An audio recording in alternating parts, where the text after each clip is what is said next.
Welcome back mga katambalan, mga hot topic and issue. Pag-usapan natin. Update po tayo kay Barbie Fortesa at Jameson Blake. Katapos na po namamataan, Barbie at Jameson na magkasama nitong nakaraang weekend na tumakbo nga po sila sa marathon sa Pampanga.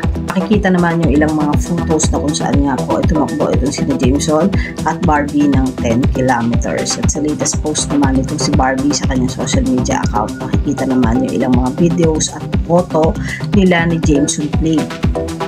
At may caption pa nga doon na lahat ng teleserye kailangan sweeping romance, but let's get one thing straight, Barbie Fortesa and Jameson Blake are far from an unlikely pairing. Kung may masasabi man sa kanila bilang magkatambal, magkaaminan na tayo na they absolutely meant to be.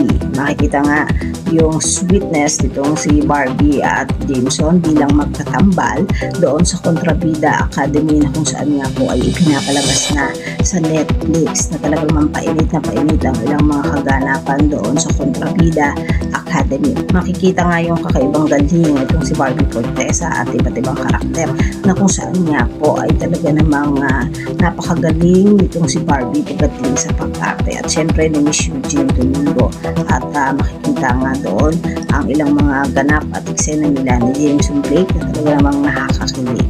Po yung mga update natin ngayon kay Barbie at kay Jameson. Kaya mga katambalan, ano ang masasabi niyo? Mag-comment lang sa comment section, pag-usapan natin. Yan ang mga hot topic and issue dito lamang sa Tambalang JK.